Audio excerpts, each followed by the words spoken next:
Hey guys, welcome back to another video. Today we've got a 12-minute ancestral strength session coming up.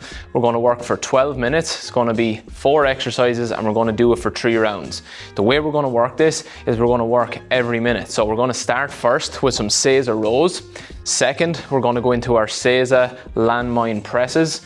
Third, we're going to go into overhead alternating pull downs, and then finally we're going to finish with Jaguar crawls. Okay, so we're going to work for 1 minute on each, and on our rows and our presses we're going to work 30 seconds each side. The reason we're doing this is number 1, so we can build strength, but number 2, so we can reinforce and develop our natural movement patterns. Okay, our ancestral natural movement patterns that help us move with ease and help us move without pain, and that's what we're drilling, as well as getting a good workout in. So we're going to set up the timer. We're going to follow along. I'm going to take you through 1 round. We're going to start with Caesar rows. So I'm setting up in the Caesar position and I'm staying in this back chain. I'm not sitting back too far. We're staying in the chain. So we're going to get the clock started and we're going to work for 30 seconds. Okay, so I'm in the back chain, glutes are activated, keeping the shoulders ahead of the hips. Notice here how when the band pulls me to this position, I'm internally rotating and then I'm crunching and pulling into this side, okay? And getting my head over that hip as I row. So we're getting some nice scapular motion here, our side bend, and starting to activate that whole back chain and reinforcing what we want in our upper body. So that's 30 seconds. We're going to switch to the opposite side. Got a light band resistance. We're repping it out here. Focusing on our quality, focusing on am I keeping that pressure in my hips here. Staying nice and active in the back chain, and I'm crunching in, allowing the band to pull me each time. Another 5 seconds on this. 2 and 1. Okay, that's a minute. We're going to go straight in now to our overhead presses. So for our samurai position, it's the same as our Caesar, except here I'm tucking my toes, okay? And from here we're pressing one side at a time, and again I'm driving down into this side, I'm pressing out, okay? So getting that shoulder blade tucking back and down into the back pocket, and I'm pressing and moving to the opposite side, keeping my gaze fixed forward, head stays nice and straight, so I'm not turning my head here, keeping it tall. Another 10 seconds on this side, and you can load this up as much as you want to, but I recommend trying it with some light resistance at the start. We're going to switch sides, getting down into this side, packing it down and pressing out. Again, nice and tall, and I'm staying in this back chain here, keeping the glutes nice and active, keeping my hips pressurized, staying strong. Another 10 seconds. Keep focusing on that quality of movement. Are we strong? Are we moving the body in the way we want? Getting from side to side. And that's a minute. From here we're going straight into our overhead presses, our overhead pull downs. So I'm going to start in my Caesar position, and again staying in that back chain, pulling down, and I'm alternating here.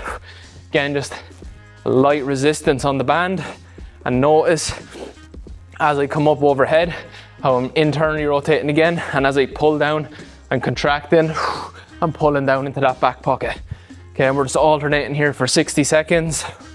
Again, staying in that back chain, not losing that tension. Nice and tall, keeping the shoulders in front of the hips all the time, keeping pressure in the glutes. And if you notice, if you come around to the back, you're going to see me and my head is moving side to side. As I crunch, my head comes to one side.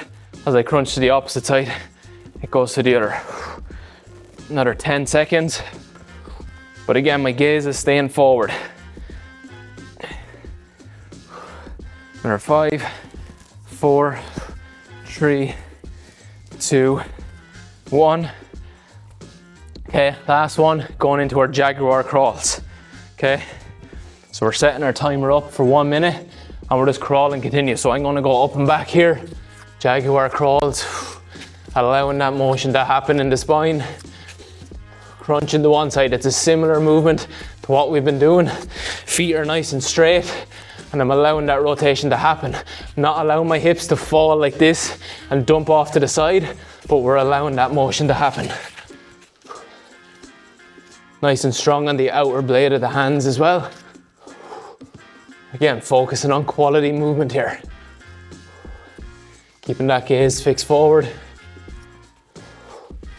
We're getting some nice press in motion, this horizontal press in motion. So that's another 15 or so seconds.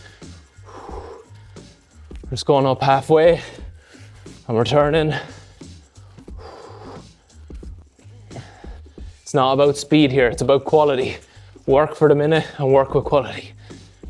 And that's 60 seconds. So that's one round. You can take a break after that one round for up to a minute or beyond, as much as you need. But we're working hard, working continuously on those 4 exercises. I recommend repeating this circuit at least 3 times, but you can repeat it as much as you want. You can repeat it for 4 to 5 rounds, make it into a bigger session. But again, we're reinforcing our natural movement patterns, okay, as well as increasing load over time and building muscle, building the strength capacities we want. But that's the key. You don't have to separate movement quality from making the gains and getting the results you want to get in the gym. And that's what we're here to show. And this is a really good place to get started with this circuit. Super simple, start light, focus on your movement quality and increase your load over time. That's all for this one. Make sure you like and subscribe below, leave a comment. If you like this workout, let me know what other types of workouts you'd like to see, and we'll see you in the next one.